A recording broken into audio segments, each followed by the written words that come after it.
ఆదిత్యాయ చ సోమాయ మంగళాయ బుధాయ చ గురుశుక్ర శనిభ్యశ్చ రాహవే కేతవే నమః.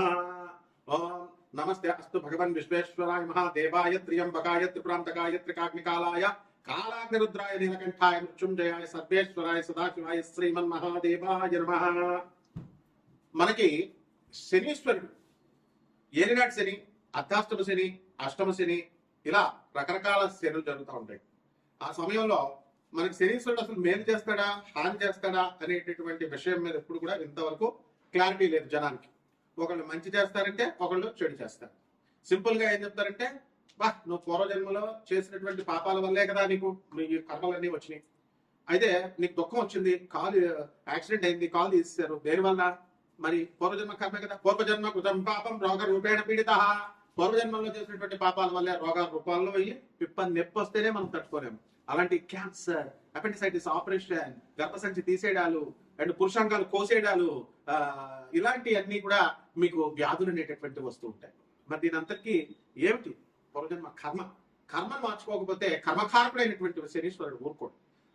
ఈ మహాపండితులంతా కలిసి కిలోంపావు నల్ల నువ్వుల్ని దానం చేసేయండి, నల్లని వస్త్రాన్ని దానం చేసేయండి, శనీశ్వరుని ముట్టుకోవద్దు, ప్రదక్షిణాలు చేసేటప్పుడు నవగ్రహాలు ముట్టుకోవద్దు, తర్వాత కాళ్ళు గడిగేసుకొని మొత్తం నల్ల వస్త్రాలు శనివారం నాడు ధరించవద్దు. ఆ అభిషేకం చేసిన రోజునటువంటి ఆ నల్లని వస్త్రాలను అక్కడే వదిలేసి తలంటి స్నానం చేసేసి, ఎవరు చచ్చిపోయిన వాళ్ళతే తలంటి స్నానం చేసి ఆ బట్టలు అక్కడే వదిలేస్తున్నాం చూసారా, మైలు లాగా అక్కడే వదిలేసి వచ్చేసి వెనక్కి వెళ్ళిపోండి అని చెప్తూ ఉంటారు మహానుభావులు, మహాపండితులు. ఆ మహాపండితులు చెప్పినట్టుగానే మహాశిష్యులు ఉంటారనమాట. శంకరాచార్యులు వారి దగ్గర చుట్టూ ఉన్నటువంటి తోటకాచార్యులు వారి పద్మపాదుడిలాగా అనుంగు శిష్యులు అంటాం వాళ్ళని. అలా ఈ జనం కూడా వింటూ ఉంటారు. వీళ్ళందరినీ శనీశ్వరుడు తోలు తీసేస్తాడు అనమాట, అందులో డౌట్ లేదు. అందువల్ల ఈ కర్మ మీరు బుద్ధి మార్చుకోండి. ఓం సర్వచైతన్య రూపం తామాధ్య విద్యాంతది మహి బుద్ధిం యోన ప్రచోదయాత్. బుద్ధిని మార్చుకోండి. ఆది విద్యలకి సర్వ విద్యలకి సర్వచైతన్య స్వరూపుడి అయినటువంటి ఆ జగన్మాత మా బుద్ధిని సరైనటువంటి మార్గం వైపు ప్రేరేపించుకాక అని చెప్పడం మానేసి మీరు ఈ శనీశ్వరుడికి నువ్వుల నూనెతో అభిషేకం చేసేయండి, నువ్వుల తర్వాత పంతులు గారికి 500 రూపాయలు దక్షిణ ఇచ్చేసేసి దానం చేసేయండి అని అంటే, మీకు శని దోషాలు పోవాలంటే ఒక్కొక్కడు కూడా, ఒక్కొక్క రాజకీయ నాయకుడు, ఒక్కొక్క రౌడీ, వీళ్ళంతా కూడా అక్రమార్కులు, వీళ్ళందరూ కూడా అక్రమార్కులు అయినటువంటి ఆఫీసర్లు అందరూ కూడా లారీ నువ్వులను ఇచ్చి దానం చేసే కెపాసిటీ ఉంది. అలా పోవాలి, ఎట్టి పరిస్థితుల్లో పోవు. ఇలాంటి అశాస్త్రీయమైనటువంటి అవైదికమైనటువంటి సహేతుకంగా లేనటువంటివి చెప్పారు కాబట్టి సగం మంది యూట్యూబ్ లో ఇప్పుడు చెప్పేటటువంటి పంతులందరికీ కూడా సగం మందికి పిల్లలు వదిలేసి వెళ్ళిపోయారు. సగం మందికి పిల్లలకి ఆరోగ్యాలు సరిగ్గా లేవు, వాళ్ళు పాపం ఈతి బాధలతో ఉన్నారు.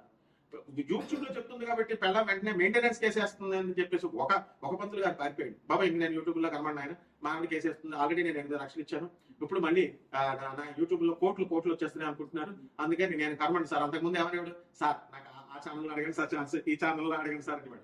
ఇంకో మహానుభావుడు ఉన్నాడు మా గురువు గారు అనమాట.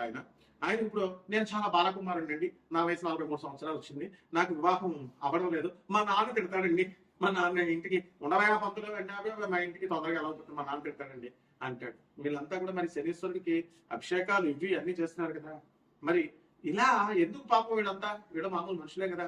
ఇలా ఎన్నో లక్షల మందికి ఎందుకు ఇదంతా? కేవలము శనీశ్వరుడిని సరిగ్గా క్యాచ్ చేయలేకపోతున్నారు. శనీశ్వరుడికి అసలైన రెమెడీస్ ఏమిటి? తాళపత్ర గ్రంథ రహస్యాల్లో చెప్పబడుతున్నాయి, వేదాల్లో చెప్పబడున్నాయి. అవి మానడం మానేసి విజ్ఞులైనటువంటి వాళ్ళని ఆశ్రయించాలి. అలా కాకుండా ఉన్నట్లయితే శనీశ్వరుడు ఏం చేస్తాడంటే, అర్ధాష్టమ శనిలో దంచవేమేనత్త కూతురా అంటూ దంచుతాడు.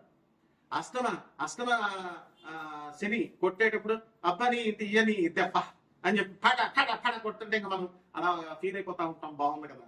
ఇక ఏలినాటి శనిలో ఒకటి కాలు తీసేస్తాడు, ఒకటి మెడ తీసేస్తాడు, ఒకటి కారాగారంలో పడేస్తాడు, జైల్లో మొత్తం కుమ్మేస్తాడు అనమాట.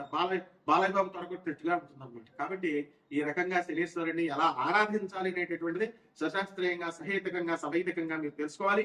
ఈ శనీశ్వరుడు 12 రాశుల మీద ఏ రకంగా ప్రభావం చూపిస్తాడు ఈ అర్ధాష్టమ అష్టమ శనిలో, ఏలినాటి శనిలో కాకుండా మిగతా అప్పుడు కూడా అనేటటువంటిది చదువుకునే వాడి దగ్గరికి వెళ్తే చెప్తారు కదా. మ్యాథ్స్ వచ్చిన వాడి దగ్గరికి ట్యూషన్కి వెళ్తే నీకు మ్యాథ్స్ చెప్తాడు. సోషల్ వాడి దగ్గరికి వెళ్ళి నువ్వు మ్యాథ్స్ అడిగితే ఎట్లా చెప్తాడు? కాబట్టి గురు సాంప్రదాయం ఉండాలి, గురు పరంపర ఉండాలి. గురు పరంపర లేని వాళ్ళు అందరూ వచ్చి శనీశ్వరుడు గురించి చెప్పడమే. శనీశ్వరుడు మీద పెద్ద విలన్లాగా తయారు చేస్తారు. అంతా బోకుగాళ్ళు, మొత్తం పూర్వజన్మలో బోకు పనులన్నీ చేసి వచ్చి కర్మలు ఇంత మూట కట్టుకొని వచ్చి తల్లులకు తిండి పెట్టలేము, తండ్రులకు తిండి పెట్టలేము, చెప్పేటటువంటి పంతులు యూట్యూబ్ లో మీ తల్లికి తిండి పెట్టండి రా, మీ నాన్నకి తిండి పెట్టండి రా, మీ మాస్టర్ మేము ఫ్రీగా దొబ్బేస్తారు. ఆ చదువులు చిన్నప్పటి నుంచి ఎల్కేజీ నుంచి నీకు పోస్ట్ గ్రాడ్యుయేషన్ చేసిన టీచర్స్ ఒక 10 జత బట్టలు పెట్టలేవా? ఒక యాపిల్ పండు ఇవ్వలేవా నువ్వు? అసలు మధ్యలో కలవలేవా? అదే గర్ల్ ఫ్రెండ్ పిలిస్తే మాత్రం వెళ్ళిపోతావు, షాపింగ్కి తీసుకెళ్ళిపోతావు, షాపింగ్ తీసుకెళ్ళుకుంటావు. ఇదా మన శరీరం ఊరుకుంటాడా? ఇలా మంచి చెప్పేటటువంటి పంతులకు ఫోన్లు చేసి రాత్రి 10:30కి తాగుతూ మా ఫోన్లు చేసి పంతులను తిడితే ఈ సిరీస్ టెరాలసిస్ ఇచ్చేస్తాడు ఒకటికి తీసేస్తారు. పంతులు అంటే ఏదో అనుకుంటున్నారు మీరు. మొత్తం ఎప్పుడైనా సరే ఫోన్ చేసినా, ఎప్పుడైనా పిచ్చి పిచ్చి వేషాలు వేసినా రౌడీని వేసుకొచ్చేస్తారు. ముందు పోలీస్ కేసుల తర్వాత మీకేనా ఫోన్ చేసి తిట్టేది? ట్రేసింగ్ అవుట్, ట్రేస్ చేస్తారు, స్టూడెంట్స్ వస్తారు, గూండాలు వస్తారు, అందులో డౌట్ లేదు. తర్వాత లీగల్ కేసెస్, పోలీస్ కేసులు పెడతారు. ఏం తమాషాగా ఉందా? ఒక్కొక్కడు ఫోన్ చేసి పంతులందరినీ తిట్టడాలు మీ మంచి కోసం చెప్తుంటే ఇప్పుడు బ్యాన్ చేసేశారు. వెళ్ళండి చంక నాకండి. ఒక్కొక్కడు కర్ణాటకలో మొత్తం పంతులంతా కూడా పెళ్లి మేము చెయ్యం, డైవర్సల్ తీసుకుంటున్నారు. 12 మంది 10 మందికి పెళ్లి చేస్తే 8 మంది అసలు మేము చేయం అసలు పెళ్లి బ్యాన్ చేస్తారు. There is no alternative for you all. So ఉద్యోగాలు పోతాయంటే పోతాయి అంతే. లే ఆఫ్ శనీశ్వరుడు, రెసిషన్ ఎస్ శనీశ్వరుడు చేసేస్తాడు. అండ్ అబార్షన్ లో ఎస్ అవుతాయి. లివింగ్ ఇన్ రిలేషన్స్ లో లేవా నువ్వు? అంత పతివ్రతగా కాపాలు చేస్తారా మీరు? మీ నాన్నలే మాస్టర్స్ డిగ్రీ చదువుకుంటారా అంటే మీరు వెళ్ళి దేనో ఉంచుకుంటే శనీశ్వరుడు ఊరుకుంటాడా? కడుపులు చేపిస్తారా? Is this the way what made you to talk with the gents? మగాళ్ళు ఆడవాళ్ళు మగవాళ్ళతో మాట్లాడాల్సిన అవసరం ఏంటి? మీ తల్లిదండ్రులు మిమ్మల్ని చదువు కోసం పంపించడం ఏం చెప్తున్నారు? సొల్లు ఏం మాట్లాడుతున్నారు? కాబట్టి ఇవన్నీ కూడా శనీశ్వరుడు పరిగణలోకి వస్తాయి. నాకు కూడా ఒక మెంటల్ గా ఒకటి ఫోన్ చేశాడు. తోలు తీస్తారా నాకు కొడక, ఎక్కడున్నా సరే పిచ్చి పిచ్చి వేషాలు వేసామంటే పిచ్చోడు కదా వదిలేసా, జాగ్రత్త. ఒళ్ళు దగ్గరెట్టుకుని మీరు జాగ్రత్తగా చెప్పింది వింటే మీరు బాగుపడండి. లేదా పిచ్చి పిచ్చి వేషాలు వేస్తే శనీశ్వరుడు ఇదిగో ఏ స్పడేస్తాడు. ఇదిగో కపాలమాల చూసావా? ఇదిగో కపాలమాల. ఓం ఐం హ్రీం హ్రీం శ్రీం క్లీం ఓం క్రీం క్రీం క్రీం హూం హూం హ్రీం హ్రీం దక్షిణకాలకి క్రీం క్రీం క్రీం హూం హూం హ్రీం ఉప్పటి స్వాహ. పోతావు నా కొడకల్లరా. Be careful. సివిలైజ్డ్ పర్సన్స్ ని సివిలైజ్డ్ గా ఉండనియండి. శనీశ్వరుడు సాత్వికమైన దేవత, అలాగే ఉండనియండి. ఆయన రెచ్చగొట్టి ఆయన పిచ్చి పిచ్చి చేష్టలు చేస్తే పెరాలసిస్, వాడు ఎవ్వడైనా సరే పెరాలసిస్ వచ్చినట్టు చూసుకోండి. వాడు ఎవ్వడైనా సరే ఏ రోగం కమాన్ దమ్ముంటే మెడికేషన్ తీసుకోకుండా ముందు ఒక చిన్న పిప్పర్ నొప్పి వస్తే డాక్టర్ దగ్గరికి వెళ్తావు. 80,000 వేస్తాడు. ఒక్క డాక్టర్ ఫ్రీగా చూడమని చెప్పు, మెడిసిన్ రాసేమని నీ పెయిన్ రిలీఫ్ తర్వాత నేను రూట్ కెనాల్ చేసుకుంటాను. Never he does. So be careful with the Saturn planet and is the most pious and auspicious planet. Okay, ఈ 12 రాశుల మీద ఎలా జరుగుతాయి ఒక్కొక్క రాశి వారికి అనేది వీడియోలో నేను చెప్తాను, వినండి. మేషరాశి వారికి అందరికీ కూడా ఏర్నెట్ సెల్ జరుగుతుంది. ఇదిగో ఇప్పుడు వీళ్ళు శనీశ్వరుడి అండర్టేకింగ్ లో ఉన్నారు. ఎవరంటే అండర్ ద కరెక్షనల్ సెంటెన్స్, శనీశ్వరుడి జ్యూరిస్డిక్షన్ లో ఉన్నారు. ఇటువంటి వాళ్ళకంతా కూడా ఆదాయాలు పెరుగుతాయి, కానీ మనసంతా కూడా కాన్సన్ట్రేషన్ ఉండదు అనమాట.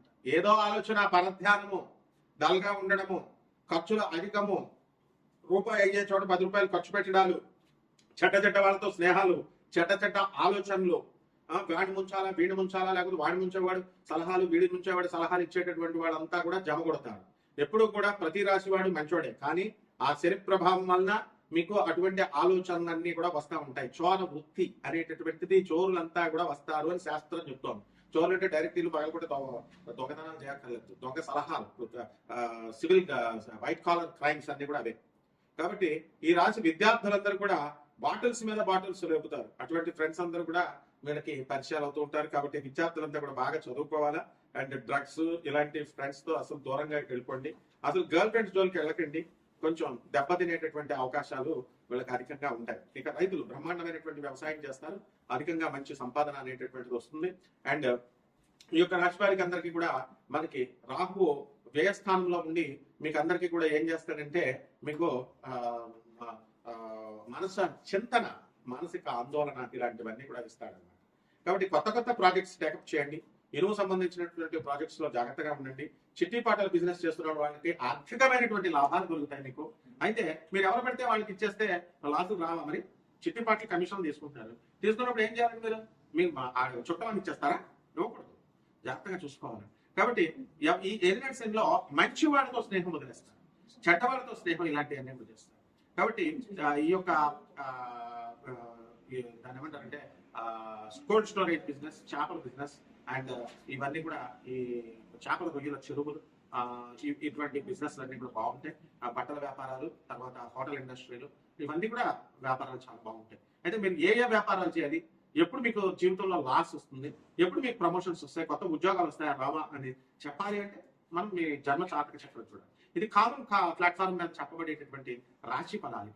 కానీ మీ వ్యక్తిగత జాతకాల్లో నాసా లైవ్ రిపోర్ట్స్ చూసి మేము ఆధునికమైనటువంటి మోడర్న్ సైన్స్ ని ఏన్షియంట్ సైన్స్ బ్లెండ్ చేసి చెప్తాం. నాన్ కమర్షియల్ బేసిస్ తో చెప్తాం కాబట్టి మీరు చక్కగా మమ్మల్ని సంప్రదించవచ్చు.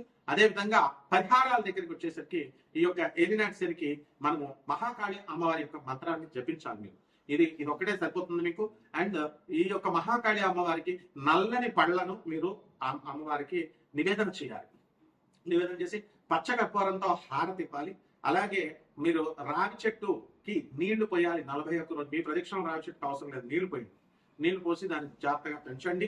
అదేవిధంగా ఈ యొక్క మహాకాళి మంత్రాన్ని మీరు జపించి చక్కగా పేదవారికి, వికలాంగులకి, తర్వాత మీ యొక్క వికలాంగులు, పేదవారు, అనాథలు, సాధువులకి మీరు కనుక దాన ధర్మాలు చేసుకున్నట్లయితే ఈ యొక్క రాశి వారికి బ్రహ్మాండంగా ఉంటుంది. మొత్తం సంవత్సరం పాటు బ్రహ్మాండంగా ఉంటుంది. శుభమస్తు.